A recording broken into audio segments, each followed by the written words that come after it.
இந்த படத்தை பத்தி சொல்லுங்க. அதுக்கு முன்பு இந்த ஊழி அப்படின்ற ஒரு அந்த தலைப்பு இருக்கு இல்லையா? அந்த ஆமா. தலைப்பே வந்து புதுசா இருக்கு. அந்த தலைப்பு எதை சொல்லுது? இப்ப ஊழி தலைப்பு வந்து என்னன்னு சொன்னால், ஒரு இருண்ட காலத்தை குறிப்பதற்கான ஒரு சொல்தான் ஊழி என்று சொல்வார்கள். இந்த 2009க்கு பிறகு இன்று 2024 இந்த 15 ஆண்டுகளில் நிகழ்ந்து கொண்டிருக்கக்கூடிய ஒரு மறைமுக யுத்தத்தை பற்றியும், அந்த மறைமுக யுத்தத்தால் ஏற்பட்டு கொண்டிருக்கக்கூடிய மிகப்பெரிய அழிவு, அதாவது வந்து சாதாரணமாக இதை பார்க்கும் பொழுது ஒரு நிமிஷம். மறைமுக யுத்தம்ன்றது நீங்க எதை சொல்றீங்க? அப்ப ஒரு காலத்தில் தம்முடைய தேசத்துக்காக விடுதலைக்காக போராடிய ஒரு சமூகம் வந்து இன்று போதைக்கு அடிமையான ஒரு சமூகமாக மாற்றப்படுவது என்பது வந்து ஒரு மறைமுகமான யுத்தம். இன்றைக்கு அண்மையில் கூட கிட்டத்தட்ட ஒரு 2-3 மாதங்களுக்கு முன்பு கூட ஒரு 50 வயது ஆள் வந்து ஒரு 10 வயது சிறுமியை கொடூரமாக கற்பழித்து கொலை செய்யக்கூடிய ஒரு சூழல் 2009க்கு முன்பு இருந்ததா? அப்ப இந்த பயங்கரவாதிகளை அழித்துவிட்டு இந்த நாட்டுக்கு, அதாவது தமிழர்களுக்கு சுதந்திரத்தையும் சமாதானத்தையும் கொடுத்து விட்டோம் என்று சொல்லக்கூடிய இந்த 15 ஆண்டுகளில் ஈழம் சந்தித்துக் கொண்டிருக்கக்கூடிய மிகப்பெரிய சரிவையும் கலாச்சார சீரழிவையும் இளம் சமூகத்தின் வீழ்ச்சியையும் பேசக்கூடிய ஒரு திரைப்படமாக நாங்கள் ஊழியை உருவாக்கி இருக்கிறோம். இப்போ இந்த கதை வந்து நீங்க சொன்ன மாதிரி இருண்ட காலம் நீங்க சொல்றது, இங்கே இருக்கிற அந்த அந்த போதைப் பொருட்கள் இலகுவாக கிடைக்குது, அதை பத்தியான கதையா இல்ல கதை எதை மாதிரியான கதை? இப்ப வந்து இந்த கதையினுடைய முக்கியமான கரு வந்து வலிந்து காணாமல் ஆக்கப்பட்டவர்கள். அந்த கைது செய்யப்படும் காலத்தில் கூட இலங்கை அரசாங்கம் ராணுவம் வந்து அறிவித்தது, நீங்கள் புலிகளோடு ஒரு நாள் தொடர்பு இருந்தா கூட நீங்கள் உடனடியாக வந்து எங்களிடம் சரணடைய வேண்டும், உங்களுக்கு எந்த விதமான பிரச்சனையும் இருக்காது என்று வாக்குறுதி கொடுக்கப்பட்ட சூழலில் பல பெற்றோர்கள் தங்களுடைய பிள்ளைகளை நாளைக்கு இது தெரிந்து பிரச்சனை வந்துவிடக்கூடாது என்பதற்காக முன்கூட்டியே இல்ல இராணுவத்தினுடைய பேச்சை நம்பி தங்களுடைய பிள்ளைகளை வந்து இலங்கை இராணுவத்திடம் கையளித்தார்கள். கையளிக்கப்பட்ட பிள்ளைகள் திரும்ப வீட்டுக்கு வரவே இல்லை. அவர்களுக்கு என்ன நடந்தது என்பது தெரியாது. இந்த 12,000க்கும் மேற்பட்டவர்கள் சரணடைந்தார்கள் என்று வெளிப்படையாக சொன்ன அரசாங்கம் அந்த 12,000த்தில் வந்து அதிகமானவர்களுக்கு என்ன நடந்தது என்பது என்று கூட தெரியாது. அது மட்டுமல்ல, கடந்த காலங்களில் இலங்கை அரசாங்கத்தின் இராணுவத்தினரால் போலீசாரால் கைது செய்யப்பட்டவர்கள் காணாமலாக்கப்பட்டிருக்கிறார்கள், வலிந்து காணாமலாக்கப்பட்டிருக்கிறார்கள். இப்போ வலிந்து காணாமலாக்கப்பட்ட ஒரு குடும்பத்தின் பின்னணியில் இந்த கதையை நாங்கள் உருவாக்கி இருக்கிறோம். நீங்க குழந்தையா இருக்கும்போது போன எந்த ஏஜ்ல நீங்க வந்து வெளிநாட்டுக்கு போனீங்க? உங்களுடைய வயது? எனக்கு வந்து நான் அதாவது யாழ்ப்பாணத்தை விட்டு வெளியேறும் பொழுது எனக்கு 13 வயது. அப்ப நீங்க உங்களுடைய வீடு இருந்த இடம், உங்களுடைய சொந்த ஊர், அந்த கிராமம் அதெல்லாம் போய் பாத்தீங்களா? ஆனா நான் பிறந்து வளர்ந்து வாழ்ந்த அந்த இளக்கால அனுபவம் நிறைந்த அந்த வீடு இப்போது இல்லை, தரைமட்டமாக்கப்பட்டு அங்கு வீடு இருந்ததுக்கான இந்த அடையாளமும் இல்லாமல் இருக்கிறது. அதே நேரத்தில் சொந்த மண்ணில் நின்று சொந்த படைப்பை உருவாக்குவதற்காக முயற்சிகள், அங்கு என்னுடைய உறவுகள், என்னுடைய அயலாவர்கள், அவர்களை சந்திக்கும் பொழுது கிடைக்கக்கூடிய சந்தோஷம், அநேகமான என்னுடைய நண்பர்கள், என்னுடைய சிறு வயதில் என்னோடு படித்த நண்பர்கள் எல்லாம் உயிரோடு இல்லை. நான் நிறைய நண்பர்களை தேடிக்கொண்டிருக்கிறேன், அவர்கள் யாருமே உயிரோடு இல்லை என்பதுதான் கசப்பான உண்மை. ஏனென்று சொன்னால், ஒன்று அவர்கள் போரில் இணைந்து போராடி மடிந்து விட்டார்கள், அல்லது இலங்கை அரசாங்கத்தின் கொடூரமான இனப்படுகொலையில் அவர்கள் அழிந்திருப்பார்கள். மெட்ராஸ் ஸ்கூல் ஆஃப் ஜேர்னலிசம் வழங்கும் diploma in applied journalism and digital media ஆழமான கருத்தியல் வகுப்போடு தொழில்நுட்ப பயிற்சி, செய்திக்களத்தில் நேரடி அனுபவத்தோடு செய்தி சேனல்களில் பயிலும் வாய்ப்பு, முன்னணி ஊடக ஆளுமைகளின் தொடர்ச்சியான கலந்தாய்வு மற்றும் கற்பித்தல். மாணவர் சேர்க்கை நடைபெறுகிறது. இன்றைய தொடர்பு கொள்ளுங்கள்.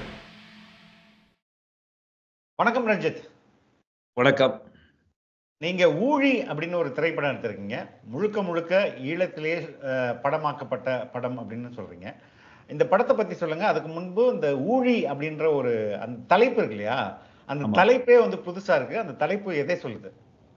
ஊழி தலைப்பு வந்து என்னன்னு சொன்னால், ஒரு இருண்ட காலத்தை குறிப்பதற்கான ஒரு சொல்தான் ஊழி என்று சொல்வார்கள். இப்போ வந்து ஒரு சகாப்தம், 10 ஆண்டுகளை சகாப்தங்கள் என்று சொல்வது போல ஒரு 100 ஆண்டுகள், பல காலங்களை, ஒரு காலப்பகுதியை வந்து அந்த காலப்பகுதியில் நடந்து கொண்டிருக்கக்கூடிய பிரச்சனைகள், அதாவது வந்து இயற்கை ரீதியான சீற்றங்கள், மனித அழிவுகள், இது எல்லாமே ஊழிக்காலம் என்பார்கள். இப்போ ஊழி என்பது வந்து ஒரு காலப்பகுதியில் நிகழ்ந்து கொண்டிருக்கக்கூடிய பிரச்சனைகளை பேசும். அது ஒரு சிம்பிளான மொழிபெயர்ப்பு என்று சொன்னால் சரிவு என்று சொல்வார்கள். இன்றைக்கு ஈழத்தில் அது நிகழ்ந்து கொண்டிருப்பதால் அந்த தலைப்பை நாங்கள் தேர்ந்தெடுத்திருக்கிறோம். இந்த ஊழி திரைப்படம் சம்பந்தமா ஈழத்தில் உருவாக்கப்பட்டிருக்கிற இந்த திரைப்படம் வந்து இன்று 2009க்கு முன்பு ஒரு கனவு தேசம் அங்கு இருந்தது. அந்த கனவு தேசம் என்பது வந்து எமக்கான ஒரு நிழல் அரசாங்கம். மக்கள் வந்து போரின் மத்தியிலும் நிம்மதியாகவும் அவர்கள் வாழ்வாதாரம் சிறப்பாக இருந்தது. இந்த 2009ஆம் ஆண்டு யுத்தம் மௌனிக்கப்பட்ட பின்பு இலங்கையினுடைய ஜனாதிபதியாக இருந்த அந்த காலத்தில் ராஜபக்ச அவர்கள் ஒரு வரலாற்று சிறப்புமிக்க உரையை அவர் நிகழ்த்தியிருந்தார். அந்த உரையில் 2 நாடுகள் ஒன்றாக்கப்பட்டு தமிழர்களுக்கு நிம்மதியையும் சமாதானத்தையும் நாங்கள் அளித்திருக்கிறோம், பயங்கரவாதிகளை அழித்திருக்கிறோம் என்று சொல்லியெல்லாம் அந்த உரையில் சொல்லியிருந்தார். இந்த 2009க்கு பிறகு இன்று 2024 இந்த 15 ஆண்டுகளில் நிகழ்ந்து கொண்டிருக்கக்கூடிய ஒரு மறைமுக யுத்தத்தை பற்றியும் அந்த மறைமுக யுத்தத்தால் ஏற்பட்டு கொண்டிருக்கக்கூடிய மிகப்பெரிய அழிவு, அதாவது வந்து சாதாரணமாக இதை பார்க்கும் பொழுது மறைமுக யுத்தம்ன்றது நீங்க எதை சொல்றீங்க? இப்ப மறைமுக யுத்தம் என்பது வந்து இப்ப வெளிப்படையாக நீங்கள் இங்கிருந்து இந்தியாவிலிருந்து பயணித்து நீங்கள் ஈழத்துக்கு போனீர்கள்னு சொன்னால் அங்க எல்லாமே சிறப்பாக இருக்கும், பார்வைக்கு நல்ல ரோடு இருக்கும், மக்களுடைய வாழ்க்கை தராதரம் எல்லாம் நல்ல மாதிரியாக இருக்கும். ஆனால் அங்கு ஒரு மிகப்பெரிய அழிவு என்பது வந்து இந்த போதை வஸ்து என்பது வந்து மிக இலகுவாக கிடைக்கக்கூடிய சூழல் அங்கு உருவாக்கப்பட்டிருக்கிறது. ஒரு இளம் தலைமுறை கல்வியில் முன்னுதாரணமாக கல்வியை பின்பற்றி கல்வியை தொடர்ந்து படித்து அதில் அவர்கள் வெற்றியடைந்து வாழ்க்கையில் அடுத்த கட்டத்துக்கு போக வேண்டிய ஒரு இளம் தலைமுறை வந்து இன்றைக்கு போதை வஸ்துக்கு அடிமையான ஒரு நிலப்பரப்பாக தமிழீழ தேசம் மாற்றப்பட்டு கொண்டிருக்கிறது. அப்போ ஒரு காலத்தில் தம்முடைய தேசத்துக்காக விடுதலைக்காக போராடிய ஒரு சமூகம் வந்து இன்று போதைக்கு அடிமையான ஒரு சமூகமாக மாற்றப்படுவது என்பது வந்து ஒரு மறைமுகமான யுத்தம். இது யாருக்கும் தெரியாது. அங்கு வந்து என்னென்னு சொன்னால் இலங்கையினுடைய இராணுவத்தில் 80% இராணுவம் வந்து தமிழர்களுடைய பிரதேசத்தில் இருக்கும் பொழுது எப்படி அங்கு போதை வஸ்து இலகுவாக போய் சேர்கிறது? காவல்துறை அதிகமாக இருக்கும் பொழுது அங்கு எப்படி போதை வஸ்து இலகுவாக போய் சேர்கிறது? இது 2009க்கு முன்பு இருந்ததா? இன்று இருக்கக்கூடிய இந்த வன்முறை கலாச்சாரம் இன்றைக்கு அண்மையில் கூட கிட்டத்தட்ட ஒரு 2-3 மாதங்களுக்கு முன்பு கூட ஒரு 50 வயது ஆள் வந்து ஒரு 10 வயது சிறுமியை கொடூரமாக கற்பழித்து கொலை செய்யக்கூடிய ஒரு சூழல் 2009க்கு முன்பு இருந்ததா? அப்ப இந்த பயங்கரவாதிகளை அழித்துவிட்டு இந்த நாட்டுக்கு, அதாவது தமிழர்களுக்கு சுதந்திரத்தையும் சமாதானத்தையும் கொடுத்து விட்டோம் என்று சொல்லக்கூடிய இந்த 15 ஆண்டுகளில் ஈழம் சந்தித்து கொண்டிருக்கக்கூடிய மிகப்பெரிய சரிவையும் கலாச்சார சீரழிவையும் இளம் சமூகத்தின் வீழ்ச்சியையும் பேசக்கூடிய ஒரு திரைப்படமாக நாங்கள் உருவாக்கி இருக்கிறோம். இப்போ இந்த கதை வந்து நீங்க சொன்ன மாதிரி இருண்ட காலம் நீங்க சொல்றது இங்கே இருக்கிற அந்த அந்த போதைப் பொருட்கள் இலகுவாக கிடைக்குது அதை பத்தியான கதையா, இல்ல கதை எதை மாதிரியான கதை? இல்ல, இப்ப வந்து இந்த கதையினுடைய முக்கியமான கரு வந்து வலிந்து காணாமல் ஆக்கப்பட்டவர்கள். உங்களுக்கு தெரியும், யுத்த இறுதி காலத்தில் யுத்தம் மௌனிக்கப்பட்ட பின்பு கிட்டத்தட்ட 12,000க்கும் மேற்பட்டவர்கள் வந்து இலங்கை அரசாங்கத்தினால் கைது செய்யப்பட்டார்கள். அவர்கள் ஏதோ ஒரு விதத்தில் புலிகளோடு தொடர்புடையவர்கள் என்ற காரணத்துக்காக அவர்கள் கைது செய்யப்பட்டார்கள். அந்த கைது செய்யப்படும் காலத்தில் கூட இலங்கை அரசாங்கம் இராணுவம் வந்து அறிவித்தது, நீங்கள் புலிகளோடு ஒரு நாள் தொடர்பு இருந்தா கூட நீங்கள் உடனடியாக வந்து எங்களிடம் சரணடைய வேண்டும், உங்களுக்கு எந்த விதமான பிரச்சனையும் இருக்காது என்று வாக்குறுதி கொடுக்கப்பட்ட சூழலில் பல பெற்றோர்கள் தங்களுடைய பிள்ளைகளை நாளைக்கு இது தெரிந்து பிரச்சனை வந்துவிடக்கூடாது என்பதற்காக முன்கூட்டியே இராணுவத்தினுடைய பேச்சை நம்பி தங்களுடைய பிள்ளைகளை வந்து இலங்கை இராணுவத்திடம் கையளித்தார்கள். கையளிக்கப்பட்ட பிள்ளைகள் திரும்ப வீட்டுக்கு வரவே இல்லை. அவர்களுக்கு என்ன நடந்தது என்பது தெரியாது. இந்த 12,000க்கும் மேற்பட்டவர்கள் சரணடைந்தார்கள் என்று வெளிப்படையாக சொன்ன அரசாங்கம் அந்த 12,000ல் வந்து அதிகமானவர்களுக்கு என்ன நடந்தது என்பது என்று கூட தெரியாது. அது மட்டுமல்ல, கடந்த காலங்களில் இலங்கை அரசாங்கத்தின் இராணுவத்தினரால் போலீசாரால் கைது செய்யப்பட்டவர்கள் காணாமலாக்கப்பட்டிருக்கிறார்கள், வலிந்து காணாமலாக்கப்பட்டிருக்கிறார்கள். இப்போ வலிந்து காணாமலாக்கப்பட்ட ஒரு குடும்பத்தின் பின்னணியில் இந்த கதையை நாங்கள் உருவாக்கி இருக்கிறோம். அந்த கதையினூடாக இன்றைய ஈழத்தின் நிலைமையை நாங்கள் உள்வாங்கி இருக்கிறோம். நீங்க இந்த படம் வந்து முழுக்க அங்கேயே ஈழ பகுதிகளிலேயே படமாக்கப்பட்டதுன்னு சொன்னீங்க. அப்போ உங்களுக்கு அந்த படமாக்குவதற்கு அதுவும் ஈழ அரசியலை மையப்படுத்தியதாக இருக்குது. அப்போ இலங்கை அரசு எப்படி ஒத்துழைப்பு கொடுத்தது? நீங்க எப்படி அங்க முழுக்க அங்கேயே படமாக்க முடிந்தது? இல்ல, இது வந்து இப்ப நாங்கள் இலங்கை திரைப்பட கூட்டுத்தாபனத்தை பொறுத்த வரைக்கும் நீங்கள் வந்து ஒரு திரைக்கதையை எழுதி அதை வந்து இலங்கை திரைப்பட கூட்டுத்தாபனத்துக்கு கொடுக்க வேண்டும். அவர்கள் அதை படித்துவிட்டு இலங்கை அரசாங்கத்தின் இலங்கையின் இறையாண்மைக்கு எதிரான கருத்துக்குள் உள்ள திரைப்படமாக இருந்தால் அதை முன்கூட்டியே தணிக்கை செய்து விடுவார்கள். நார்மலாக ஒரு நாட்டில் ஒரு ஸ்கிரிப்ட் லெவல்லே அதை வந்து சென்சார் பண்ணுவாங்களா?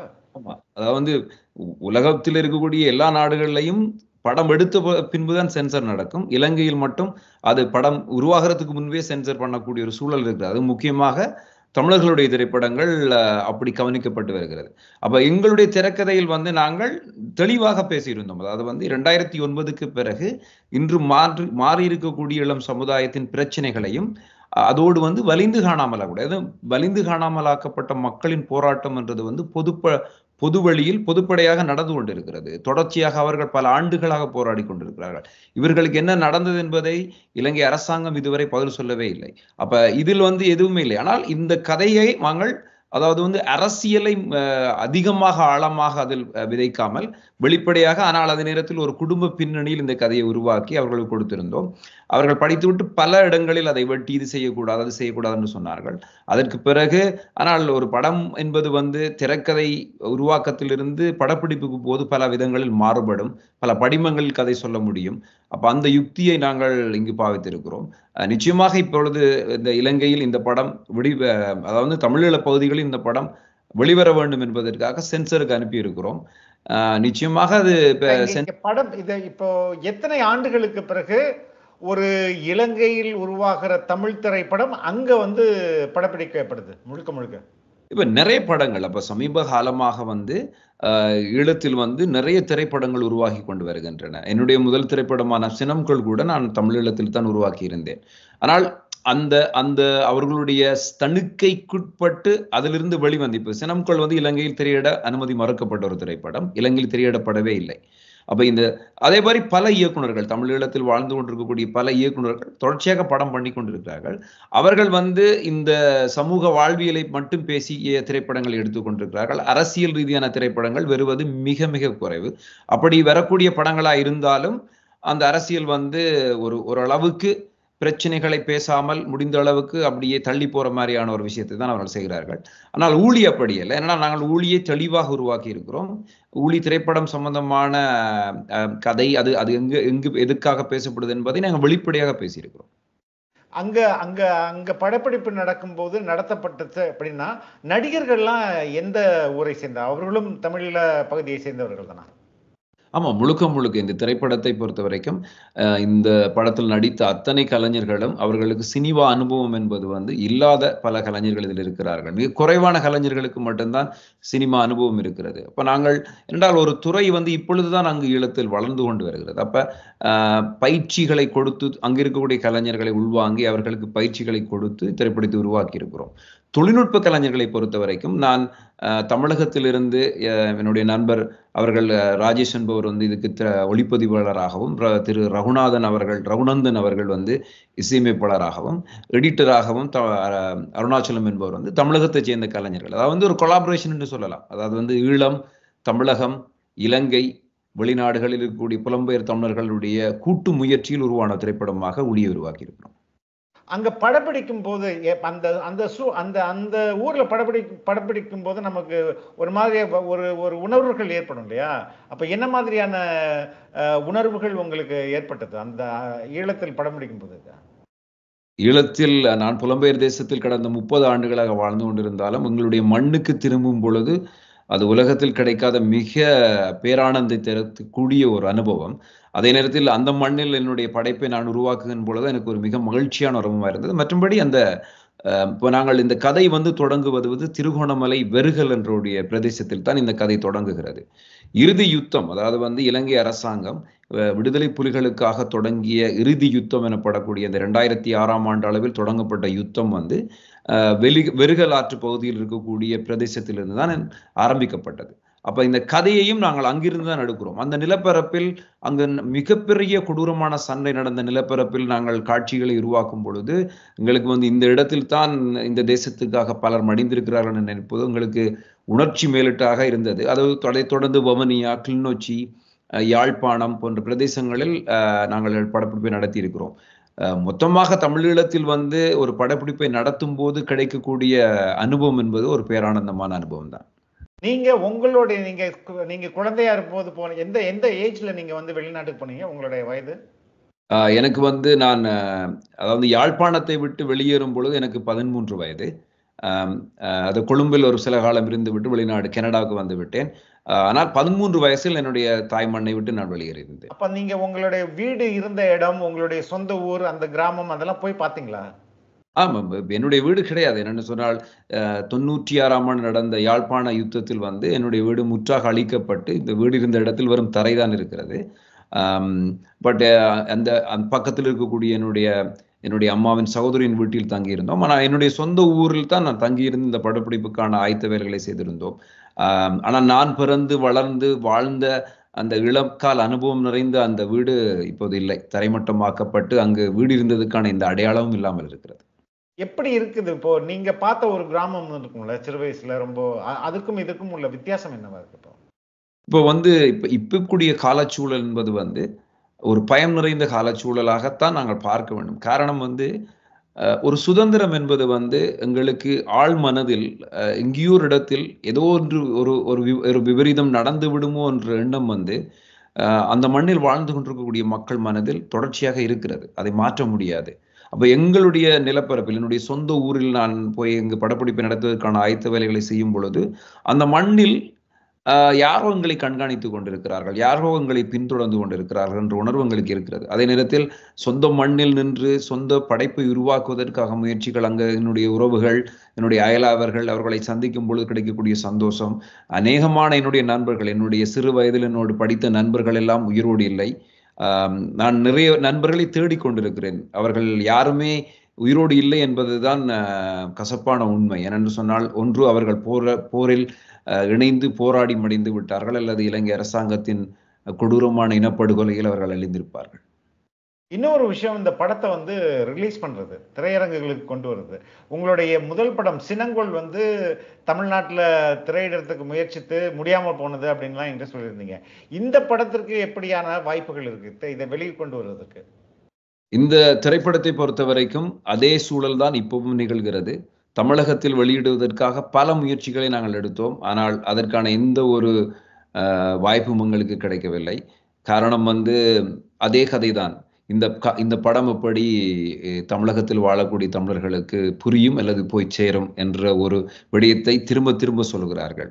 ஆனால் எனக்கு சரியான ஒரு கேள்வி என்னன்னு சொன்னால், தமிழகத்திலிருந்து வரக்கூடிய திரைப்படங்களை உலகமெல்லாம் வாழ்ந்து கொண்டிருக்கக்கூடிய ஈழத்தமிழன் பேர் ஆதரவு அளித்து அன்புடன் வரவேற்கிறான் அல்லவா? ஆனால் ஒரு ஈழத்தில் உருவாகக்கூடிய அந்த மக்களின் வாழ்வியலையும் வாழ்க்கை துன்பங்களையும் பேசக்கூடிய ஒரு திரைப்படத்தை, இன்று ஆர்ட் ஃபிலிம் என்று சொல்லக்கூடிய நிறைய திரைப்படங்கள், அதாவது ஓகே, ஈழத்தில் உருவாகக்கூடிய படங்கள் பொழுதுபோக்கு அம்சங்கள் இல்லாத படங்களாக இருக்கும் என்ற பட்சத்தில் அதை தவிர்ப்பதற்கு தமிழகத்தில் இருக்கக்கூடிய யோசித்தாலும், ஆனால் தமிழகத்தில் உலக திரைப்பட விழாக்களில் தெரிவு செய்யப்பட்ட பல மொழிகளில் உருவாக்கப்பட்ட படங்கள் அங்கு வெளியிடப்படுகிறது தானே. இப்பொழுது நான் முன்பு சொன்னது போல மணிரத்னம் அவர்கள் வந்து பாரடைஸ் என்ற திரைப்படத்தை மெட்ராஸ் டாக்கீஸ் மூலம் சிங்கள மொழியில் உருவான அந்த படத்தை, மலையாள மொழியிலும் சிங்கள மொழியிலும் உருவான அந்த படத்தை வந்து இந்தியா பூராக வெளியிட்டிருக்கிறார்களே. ஆனால் இந்தியாவில் இருக்கக்கூடிய ஒரு நிறுவனங்கள், இந்தியாவில் வெளியிட்டு செய்யக்கூடிய நிறுவனங்கள் ஏன் தமிழ் ஈழ சார்ந்த ஒரு படைப்பை, அதாவது குவாலிட்டி குறைவா இருக்கிறது என்று சொல்லி அவர்கள் தள்ளி வைக்க முடியாது. என்னென்னு சொன்னால், நான் தொழில்நுட்ப கலைஞர்களை தமிழகத்திலிருந்து தான் உள்வாங்கி இருக்கிறோம். அப்ப குவாலிட்டியாக இருக்கக்கூடிய ஒரு திரைப்படம், சிறப்பாக வந்திருக்கக்கூடிய திரைப்படமாக பேசப்படக்கூடிய திரைப்படத்தை, நீங்க அண்மையில் கூட ட்ரெய்லர் வெளியிடப்பட்டிருந்தது. பல இயக்குநர்கள், தமிழகத்தில் இருக்கக்கூடிய முன்னணி இயக்குநர்கள் பலருக்கு நான் அனுப்பியிருந்தேன். அவர்கள் எல்லோரும் எனக்கு வாழ்த்து கூறியிருந்தார்கள், மிக சிறப்பாக இருக்குதுன்னு சொல்லியிருந்தார்கள். ஆனால் இந்த படத்தை தமிழகத்தில் வெளியிடுவதற்கு யாரும் முன்வரவில்லை என்பதுதான். ஆனா ஈழ அரசியலும் சரி, ஈழ மக்களின் அன்பும் சரி இங்க உள்ள தமிழர்கள்ட்ட அதிகமா தானே இருக்கு. அது ஒன்றும் குறையிலையே.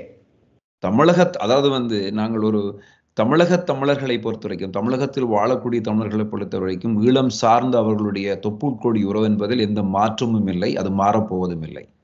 ஆனால் சினிமா என்ற இந்த உலகத்தை ஆட்டி படைத்துக் கொண்டிருக்கக்கூடிய முதலாளித்துவம் என்பது வந்து எவ்வளவுக்கு தமிழர்கள் நிறைந்த முதலாளித்துவம் உள்ள அமைப்பாக இருக்கு என்பது கேள்விக்குறியாகத்தான் இருக்கிறது. என்னன்னு சொன்னால், தமிழருடைய வாழ்வியலை பேசக்கூடிய படத்தை எடுத்து வெளியிடுவதற்கு யாரும் முன்வரவில்லை எனப்படும் போது அதற்குள் ஒரு பெரிய கேள்வி இருக்கிறது. ஒன்று, அவர்கள் சொல்லலாம் இது ஓடாது என்று சொன்னால், ஆனால் ஒரு முயற்சி செய்து பார்க்கலாம். இல்லையா? ஏனென்றால் முயற்சியை செய்யாமலே முற்றுமுழுதாக எங்களை ஆரம்பத்திலிருந்தே தள்ளி வைப்பது என்பது வந்து சரியானது ஒன்றாக எனக்கு தெரியவில்லை. ஆனால் தமிழகத்தில் இருக்கக்கூடிய பல தலைவர்கள், பல அரசியல்வாதிகள், பல பொது நிலையினர் வந்து தொடர்ச்சியாக எங்களுக்கான ஆதரவை அவர்கள் அளித்துக் கொண்டுதான் இருக்கிறார்கள். இப்ப இந்த திரைப்படம் தமிழகத்தை தாண்டி 14 நாடுகளில் ஒரே நேரத்தில் இத்திரைப்படத்தை நாங்கள் வெளியிட இருக்கிறோம். புலம்பெயர் தேசங்களில் வாழக்கூடிய தமிழர்கள் நிச்சயமாக இதுக்கு ஆதரவு அளிப்பார்கள் நம்புகிறோம். திரையரங்குகள்ல வெளியிட போறீங்களா இல்ல உலக தமிழர்களுக்கு? இல்ல, திரையரங்குகளில், அதாவது தமிழக சினிமா எப்படி வெளிநாடுகளில் வாழக்கூடிய திரையரங்குகளில் எப்படி வெளியாகிறதோ அதே போல இந்த வெளிநாடுகளில் வாழக்கூடிய விநியோகஸ்தர்கள் பலர் இதுக்கு முன் வந்து எங்களுக்கு ஆதரவு கரம் தெரிவித்திருக்கிறார்கள். அவர்கள் எங்களுடைய படத்தை அவர்களாகவே வாங்குவது என்பதை தாண்டி அந்த 50-50 என்ற அந்த தியேட்டர் டீல் படி அதன்படி எங்களுடைய திரைப்படத்தை வாங்கி 14 நாடுகளில் மே 10ஆம் தேதி வெளியிடப்பட இருக்கிறது. தமிழகத்தில் வெளியிடப்பட்டால் அதை போல ஒரு தமிழக சினிமாவை நாங்கள் எப்படி கொண்டாடி தீர்க்கிறோமோ அதே மாதிரி ஒரு ஈழ சினிமாவை தமிழகத்தில் வெளியிடப்படுவது என்பது வந்து ஒரு கலைஞனான எனக்கு மிகப்பெரிய ஒரு சந்தோஷத்தை கொடுக்கக்கூடிய சூழல். ஆனால் அது இன்னும் சாத்தியமாகாமல் இருப்பதுதான் மிகப்பெரிய கவலை. உங்கள் திரைப்படம் வெற்றியடைய உண்மையிலே என் மனமார்ந்த வாழ்த்துக்கள். ரொம்ப ரொம்ப நன்றி. மிக்க நன்றி.